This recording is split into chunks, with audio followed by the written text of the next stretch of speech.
Okay, so welcome to this lecture. In today's lecture, we will look at a central theme in machine learning. So the idea that we discussed today applies to all the algorithms that we have seen so far and the ones that we will see later in the course as well. So it's a central theme in machine learning where the idea is that of generalizability. So the question is, you are given some data, build some classifier on top of it or some hypothesis on top of it. The actual question is, how does this perform on data that has not been seen? Okay, because it's not important to just explain whatever you have seen. What's of value is to predict something that is unseen. So always, so that's why there's a profession around it, right? So if you predict, if you do it well, you are valued. You mean think of predicting stock market, think of predicting what economy and all that. If you predict well on unseen data, you are valued. So the whole point in machine learning, if we go back to our example of X-rays, an algorithm should not only do well on the data that it has been given, it should also predict on unseen data. So now the central question of machine learning is, how do these algorithms perform on unseen data? So this question is called the question of generalization. Okay, so typically what happens is the following. So let's write down generalization.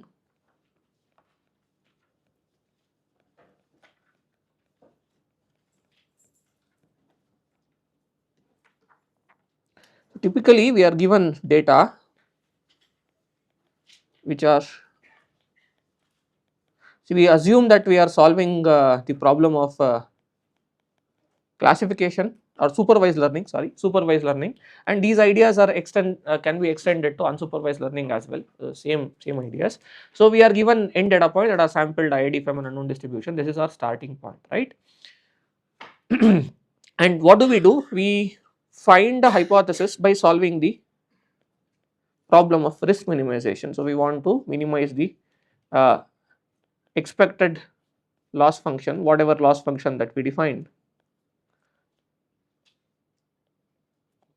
This is the problem that we solve, and we solve this problem over a class of hypothesis functions. And since we do not know the underlying distribution, instead of solving that, we solve an empirical surrogate of this and call that the empirical risk minimization, right? Now, because of that, which means that since we are not solving the true problem, which is the problem of minimizing the expected loss with respect to the underlying distribution, since we do not know the distribution, but what we solve is the following problem, right, which is H star cap, which is the minimizer of this particular surrogate, correct? This is the empirical risk minimization problem. Since we do this, there is no guarantee that the minimizer of the empirical risk converges to the minimizer of the true risk. So what is the consequence of this? The consequence of this is that even if you have minimized the empirical risk well, it does not guarantee that you would do well on the entire distribution. Okay, we will study that. So what happens is as follows. So suppose we have two samples of data. Okay, one we call as D train,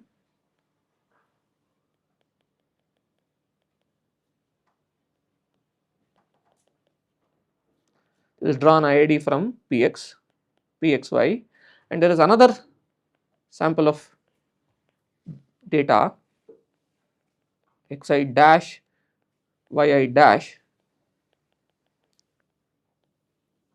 These are again samples drawn IID from Px, Pxy.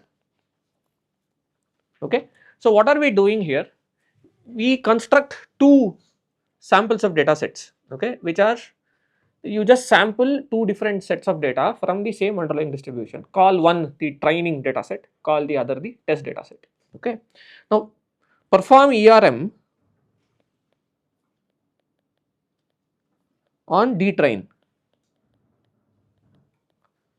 right? We find a particular hypothesis by solving the ERM problem on D train. The question is,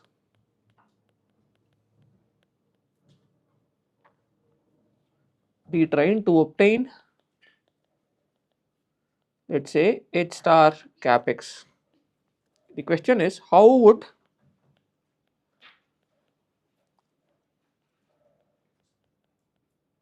perform on D test? So this is the central question. Now suppose you have solved the ERM on one particular sample of data called the training data, how does it perform on some other sample of data which is called the test data? Now why is it not obvious that something that you have trained on or something that you have solved using D train, why should it not perform well on D test? Since remember that both of them have been sampled from the exact same distribution.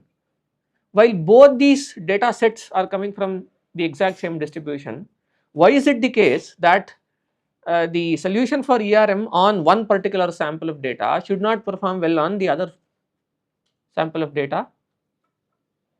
That is because of the very nature of the problem that we are solving. Had we solved this particular problem, which is the true risk minimization, where we take an expectation over the entire distribution, then there is no question. I mean, anything that you can take any sample of data, as long as you are sampling from PXY, it does well. But now since we are solving a surrogate, which is the empirical version of it, okay, doing well on this particular one particular sample of data, okay, does not mean that it does well on the other sample of data. So that's the point, unless you have this n tending to infinity. Okay, now today's models do very well on unseen data because this n is very large. But in most cases, right, in most problems, this n will not be large. Since you are doing a sampling from PXY, the question is how does the minimizer of the empirical risk does well on some other unseen part of data. Now I talked of performance here, right? So what is performance? Performance are any kind of metric. Now if you are solving a classification problem, it can be accuracy metric, okay, or it can be there are, suppose you are solving a binary classification problem, then you have a 2 by 2 matrix, right? Two classes, real classes and the predicted classes, and there are two types of errors that are possible, right, which is called type 1 or type 2 error, and they are also called false positives and false negatives. Depending upon that, you can define metrics. There are metrics called precision, recall, okay, and you take the mean, harmonic mean of precision and recall, okay, that's one other metric. It's called the F1 score. F1 score is the mean of precision and recall. Basically they are ratios of these four possible combinations, right? One is false positive, false negative, true positive and true negative. Different ratios depending upon what your problem specification is, you compute that. Typically for classification problems, people look at precision, recall and F1 score, which is the mean of precision and recall. Please study those metrics. So that's what I mean by performance. So now the thing is, you have a particular H star cap that you have found out, that you have come up with on training data. Whatever metric you want to compute, you compute. So compute the same on D test and see what happens. And by the way, the practice is the training, okay, or solving this optimization problem should always be done on D train, okay, and you fix or freeze your classifier while you are doing a test on D test. You should not train on D test, or rather the data set on which you find your H star should not be D test. Okay, this is called test data leakage. In fact, I will tell you the way to do it is, now that we are talking, so algorithms will have, I mean any machine learning algorithm will have two components to it, right? One are the parameters, the others are the hyperparameters. If we go to the GMM example, parameters are those means, variances and alphas. What are hyperparameters? Hyperparameters are things like how many, the capital M, how many Gaussian components that we are looking at. So if you are looking at logistic regression, right, what sort of sigmoid function that you are using, these choices are called hyperparameter choices, okay, which are not, in fact, I mean mathematically putting, you don't optimize over hyperparameters, you optimize over parameters. Now when you solve the optimization problem, you solve it using D train. Typically when you are given 100 samples of data, the way to do it is you split that data into three parts. One part is D train, the other part is D test. There is one other small part which is called the validation data. So it is on this validation data that you fix your hyperparameters. So basically you solve the optimization problem on the train part, okay, and test it or compute the accuracy on the validation part. Depending upon that, you tweak your hyperparameters and retrain and iterate between the D train and D validation. You should never even see test data. In fact, even to do hyperparameter testing, hyperparameter tuning, though that's called test data leakage. Because if you, I mean, your algorithm is not knowing the, not seeing the data directly, but you as a practitioner is indirectly giving inputs to your algorithm to tweak hyperparameters. Even that becomes training, that becomes like training on test data. You should never do that. Given data, the best practice is split your data into 3 parts. 2 parts used for training, one for parameters, the other for hyperparameters, which is the training and the validation data. The third part you never even look at it, that's called the test data. This is how you do it typically, right? Okay, now the central question is minimizer. I mean, we will generalize this idea, right? The minimizer of the empirical risk on one particular sample of data from the distribution, how would it perform on some other sample of the data that is sampled from the same distribution is the question. So this is called generalization.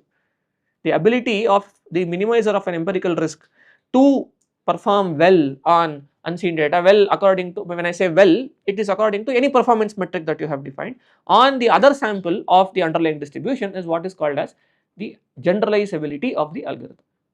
Okay, an algorithm has to be generalized.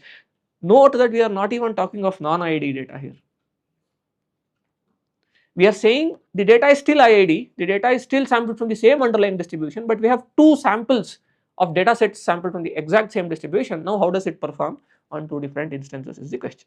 There is a whole field on how would it do on non-IID data as well. So we are not looking at it yet. Okay, right. Okay, so let us look at how to. So what we will do right now is that we will study this question in a systematic way. Okay, so I'll tell you what we are going to do in the rest of the class.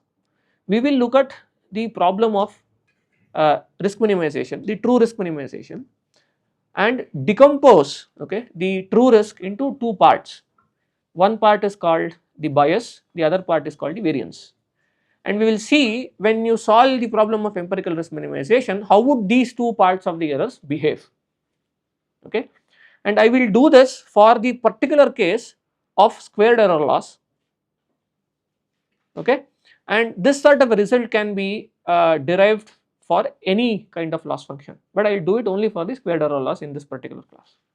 Is that alright? That is what we are going to do now. Okay, so let us study this. Basically we will study this question, how would H star cap perform on D test is what we will see. We will generalize the idea now. Okay, consider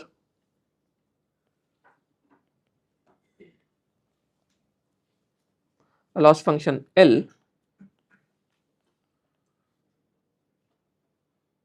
which operates on the cross product of h of x and y and fits to r plus. This is the loss function, but for this particular case we are looking at the squared error loss, which is h of x minus y, the norm squared. We are assuming here that x is in some rd, and for ease we will assume that y is in r. So it is a regression problem that way. Okay. Now what is the definition of risk? R of h is given as the expectation of the loss function, which is h of x minus y whole square, and this expectation is with respect to the joint density of x and y. This is what we are looking at. So before I continue, see, in this particular lecture I am going to give you a few homeworks that I expect you to solve. Okay, please do that. Some of them have been done in your previous courses, but nevertheless I will mention them. The first result that we have to look at is h star of x, which is the minimizer of this particular risk under the squared error loss. There is a known result. Okay, this has a particular form. What is this equal to? This is the conditional expectation of. So please prove this as take it as a homework and do this. You have done this in your probability theory course. Okay, so the result is as follows, right? you take this particular function expectation of h of x minus y norm squared, and this expectation is with respect to pxy. The minimizer of this particular expression is the conditional expectation. Okay, please solve this. Take this as homework and do this. So we will use this result. So what is this actually saying is that suppose we are solving a regression problem, okay, with squared error loss, then the minimizer of the true risk is the conditional expectation. Now in a practical setting, we cannot get this. Why? Because we don't have access to the conditional distribution. What is e of x, e of expectation of y given x, what is this equal to? This is equal to integrate over y, this is y times p of, yeah, this is the definition of conditional expectation, this is a function of x, right. Now we can't compute this in practice because we don't have access to the conditional distribution, the posterior of y given x, okay. But this is a theoretical result that says that the minimizer of the true risk, okay, under the squared error loss is the conditional expectation, okay. So take this as a homework and do this, this is, you use your probability theory basics and you can get this, okay. Okay, so now we will use this result. So now define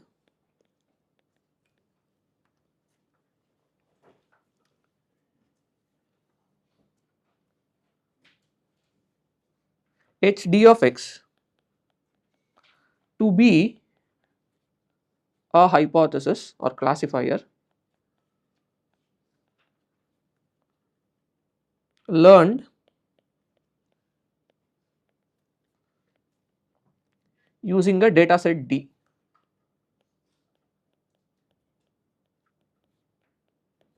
Yeah. So let HD be the classifier that we have gotten by solving. So when I say learn, it's solve ERM. So you are given a particular data set D. What is D? D are finite number of samples that are drawn from PXY. Given a D, you solve ERM on it and you get a hypothesis, right? That we call as HD. Now, depending upon the particular choice of D, we have different HDs. Do you understand? So it's like I have given you 10 data sets, okay? Not 10 data sets, 10, yeah, it's, see, we have been using this word sample for the iterations, I mean the individual data points in a data set. Now I am talking about, let's go to the MNIST example. Suppose I give you 10 MNIST data sets, okay? Every MNIST data set is what I represent by D here, okay? And you train one classifier on each of them. That is what I am talking about. So HD is that classifier or whatever the hypothesis function that you have gotten by training or solving ERM on that particular data set, okay. Now let PD be the distribution according to which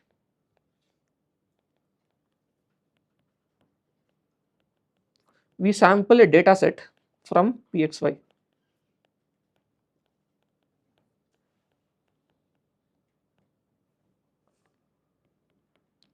So I am defining another distribution PD, okay, which is actually a discrete distribution here because I am assuming that there are finite number of data sets, or rather they are discrete, and what I am doing is I am sampling a data set according to PD. It's like I roll a die, okay, and depending upon what the throw of the outcome of that die is, I sample one data set from PXY, and let that distribution that governs what data set comes up is what I am representing by PD, okay. Why do we need this? Remember that our whole goal is to analyze what is the change, okay, in the performance of a particular classifier or hypothesis function under the change, I mean under different data sets. So now I need a distribution over data sets as well. That's why I have a PD here, okay. Now define an average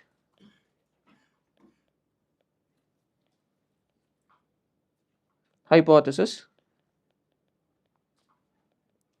as h bar of x,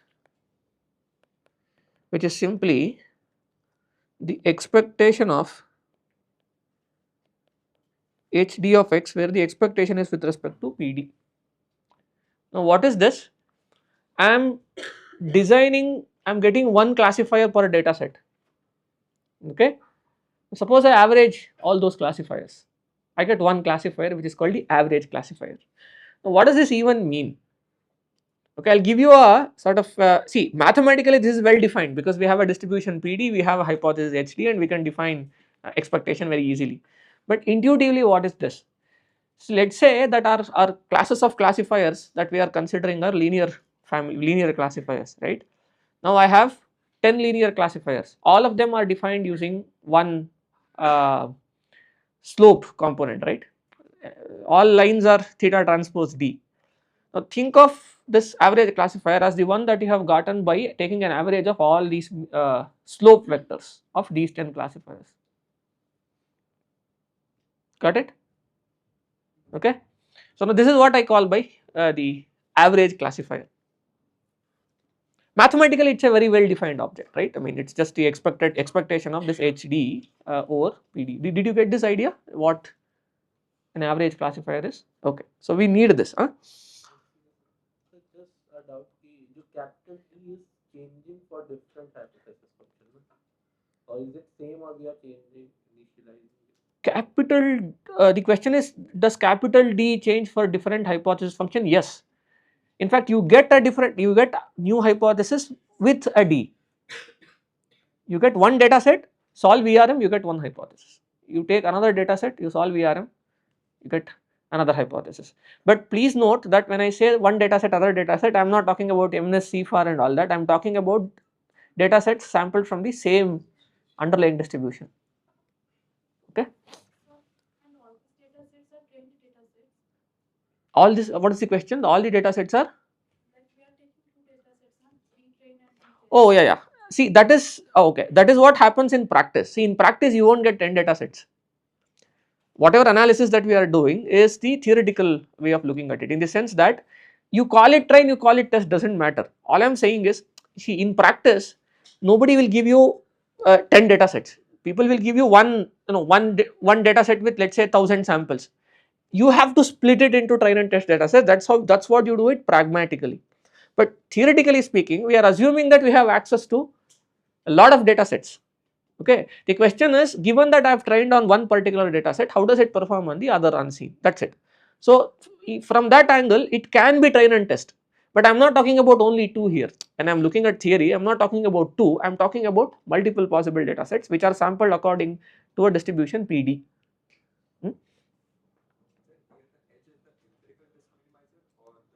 Yeah, it's ERM. Yeah.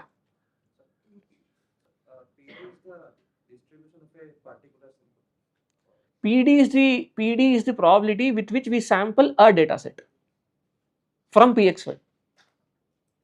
From same PXY we can sample multiple data sets, right? So now PD is the probability with which I sample a particular data set from PXY. Okay. And by the way, yeah, every data set may have different number of data points as well. We have not making any such assumption here. D is any data set that way. Okay. Now, okay. So consider.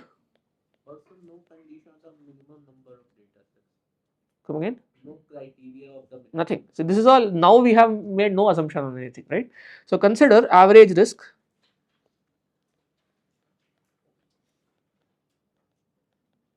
on all data sets. See, now the risk minimization problem that we were solving will have another expectation, not the English expectation, the math expectation, right? The risk that we would want to minimize right now will be the expected risk, okay? And this expectation is over PD now, right? I want to minimize the expected risk over all data sets. And you asked a question, right? Does it have to be the empirical risk minimizer or true risk minimizer? For theoretical sense, we can even assume that it's the true risk minimizer, the RHD, because I'm not putting R cap here right now. Okay.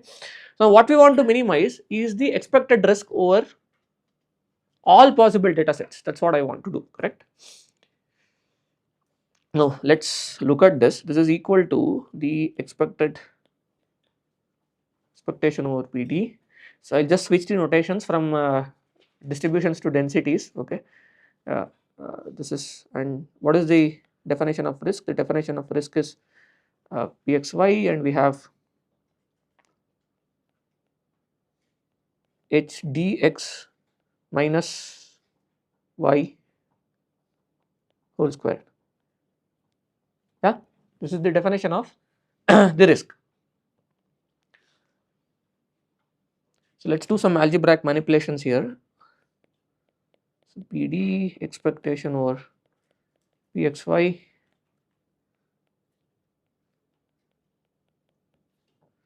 let us add and subtract that average classifier.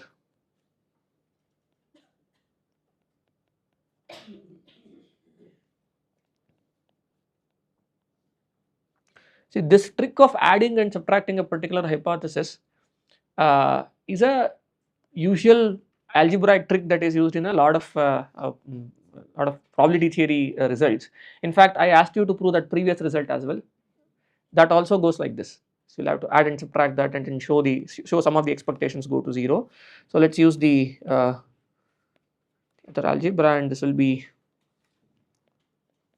expectation over PD, expectation over Pxy. This is Hd of x minus h bar of x whole square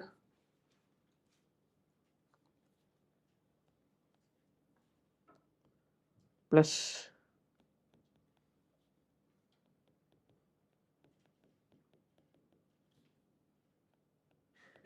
h bar of x minus y whole square plus the cross terms 2 times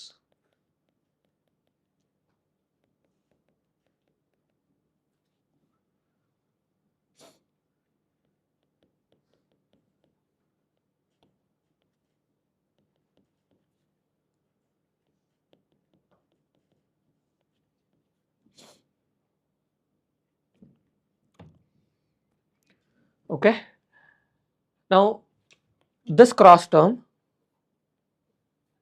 vanishes and please take it as a homework and show it. Yeah, it's algebra, okay. This cross term will simply vanish. I'll tell you how to do this, right? Multiply these, okay, expand the expectations and group the terms that are independent of a particular distribution, okay, and all the terms will cancel away with one another. So you will this cross term will vanish. Please do that, take it as a homework and complete the algebra. Now what happens is we have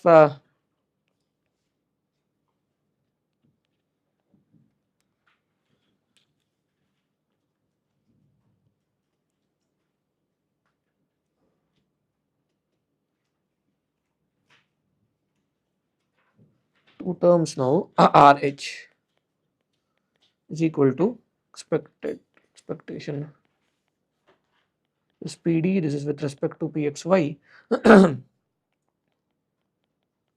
Hd of x minus h bar of x squared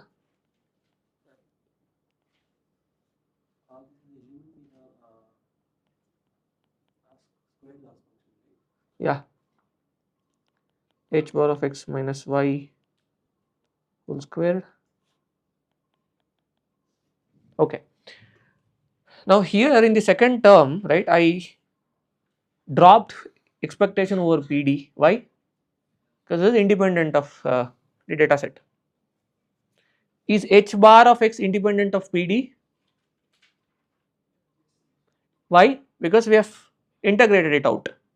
That's an expectation over PD, right? So h bar is independent of that. So I've taken that off. Now let's consider this particular term and expand it. So consider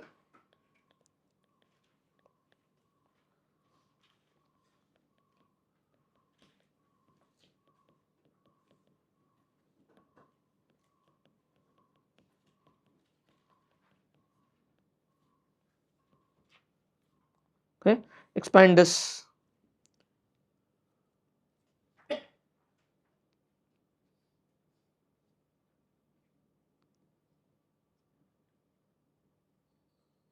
not this, I think we'll have to, pardon me, not this term, we'll have to take h bar of x minus y, the other term. We'll keep that term as it is, yeah. So consider h bar of x minus y whole square, this particular term. This term is what we consider, right? So this is equal to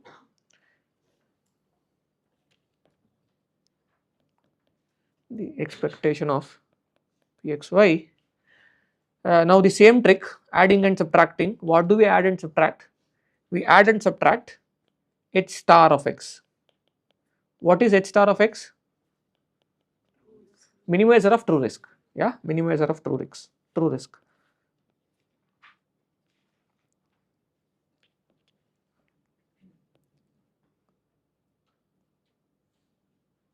A lot of people pronounce risk as risks.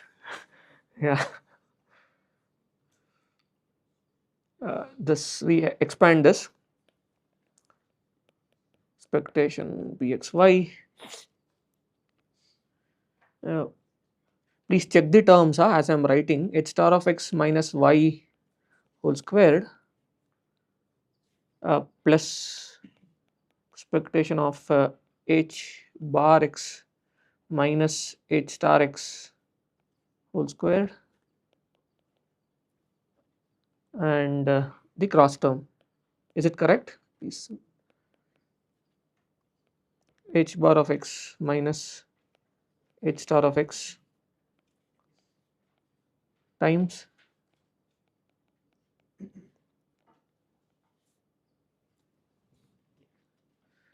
now what happens to cross term?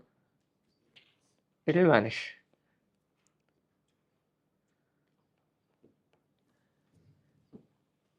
Please don't assume that all cross terms go to 0. See again, that is the case of overfitting, by the way. Just because I showed you two examples where cross term goes to 0, don't assume that wherever you have cross terms, it will go to 0. That's the first lesson. Whatever you have done on your training data will not generalize. That was a good joke. Okay, so please show that this is another homework. Show that the cross term goes to 0. Now what happens is we have three terms here, right? So, finally the risk that we want to optimize, yeah.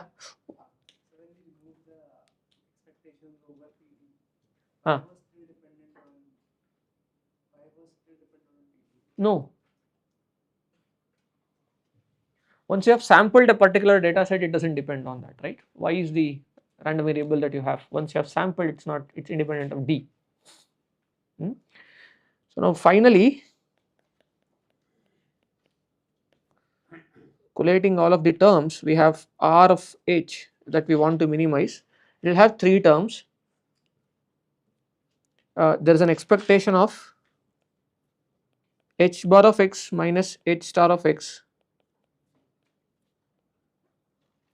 squared. So this was that first term, right? This particular term. No.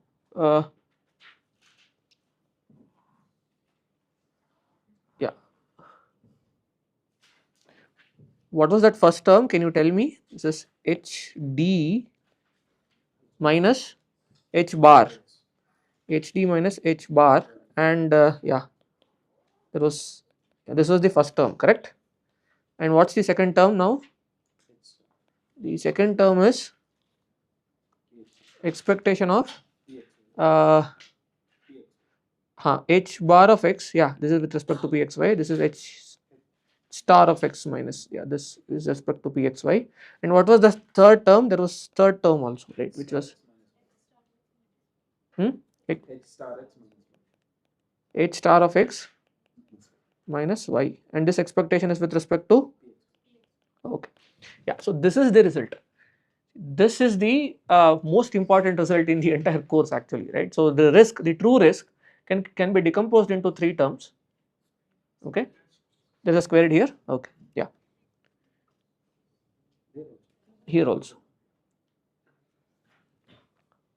Okay, it can be decomposed into three particular terms. please, I mean, we will interpret all of these very carefully, right? Okay, so this first term, this term is called the variance of H, okay, and this term is called the bias, and this is the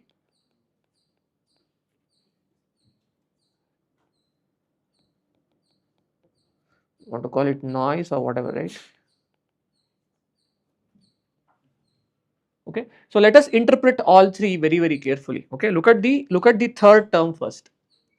See, third term is telling me that I know that H star of X is my true minimizer, okay, and Y are my labels. Now, what is the expected error, that I get by solving a risk minimization problem? We have no control over this term. Okay, see, we can change HD, we can change H bar, right? Can we change H star? We can't, because once we fix a loss function, we have some data set, H star gets fixed and Y gets fixed. So this is something that we do not have access to, I mean, control over, and that's why it's called irreducible noise. So no matter what classifier or what hypothesis that you design, you will always get this error. And can somebody tell me what is the source of this particular error?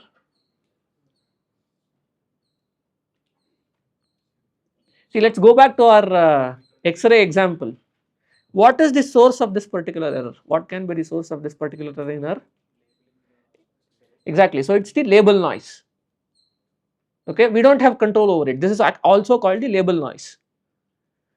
Now, if there is something wrong with the labeling, we don't even know if there is something wrong with the labeling, because we don't have access to PXY. So we have no access to this and we can't even control anything. So this is called the label noise, which we can't do anything about. Okay. So there are two other terms that we can control. Okay, and in the effort towards minimizing the risk, we would want both of these terms to be as low as possible, because we want the LHS to be possible, and both of these are expectations, and we want both of them to be as low as possible.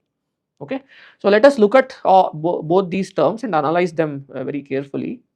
So analysis of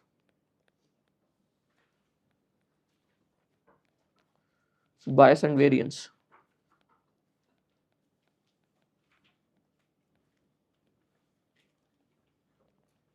Now consider the bias term. So what is this? This is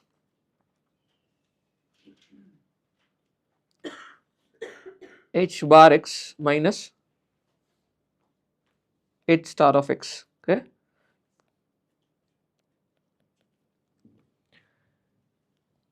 Now what is this saying? So what is H bar of X? H bar of X is our average classifier, correct? H star of X is our true classifier. So what is this difference telling us? It's telling us how far is our average classifier from the reality or the true classifier. Okay, so what does this mean? This means, suppose we have chosen our hypothesis, family of hypothesis, okay, to be lines or linear models. In that case, the question that I am asking is, if you had access to infinite data sets, okay, and you can compute infinite classifiers and take an average of it, how far is it from the reality? Now this tells you the dependence of the classifier on the particular choice of hypothesis that you have made, independent of data. Is this dependent on data sets? It's not dependent on data sets. See, in the sense that it is not telling you how sensitive your classifier or ERM to the particular choice of data set. It is saying the choice that I have made about the classifier, how far is it from the reality? For instance, suppose your actual distribution comes from, let's say, quadratic with some perturbation, right? So some quadratic function and you have some perturbation, that's your PXY. And you restrict your H, you do ERM with linear models, then that model would have high bias. Why? Because no matter what linear model you choose, there is only so much close that you can go to reality. Does it make sense? Do you understand what bias is? Okay, it is very important to understand this, right. So, uh, this is quantifies the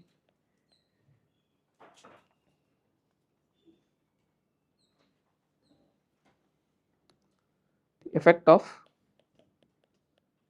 a particular choice of hypothesis class.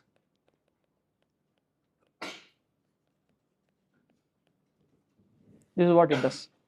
Suppose you have made a choice for your classifier or regressor, how far is that from the reality is what bias tells you. Come again? Yeah, there is a square, I just wrote it that way just to interpret. Yeah. Any questions on this? This is actually a very key point. Make sure that you understand what these terms are. Very good question. The question is, would universal approximators have zero bias? Yes, okay, if they are parameter rich. In the sense that even if it's a when does it see all universal approximation results, okay, they are asymptotic in the sense that only for instance GMM, right, you need infinite components to make it a universal approximator. Now suppose you have infinite component infinite mixtures components in a GMM, then of course it's a zero bias machine that way, but in practice you won't have that, right. But that's a very nice observation that you made. Yeah. So what is bias saying? The choice of the particular classifier that you have made, how far is it from the reality, okay. Now another point that I wanted to make here is, given a particular problem, machine learning problem in practice, can you measure bias and variance? You can't, but there are surrogates which I will tell you about, okay. Why can't you not compute bias and variance? Because you neither know what h star of x is, nor you know what the underlying distribution is. So there is no way to do it, but there are surrogates to do it, okay. This is bias. So let us look at variance now. So what is variance? Go on. You mentioned about this having 10 different data sets and sampling from them. Can we consider having one data set and sampling different sets from it, choosing different points? Yeah, same thing, right? Yeah. How does the variance term look? This variance term is, can somebody just tell me? It's expectation of, huh? That's okay. HD of One second. H? HD of Uh, minus H bar.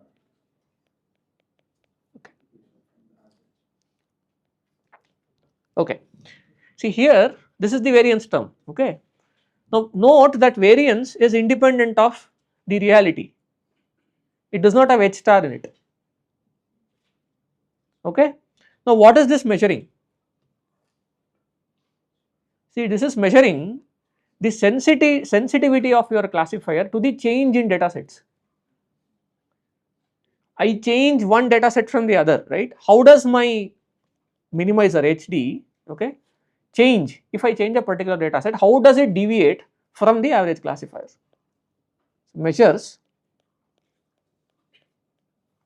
the sensitivity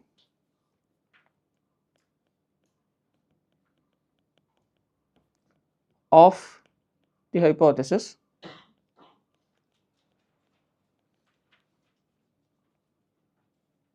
to the choice of data set.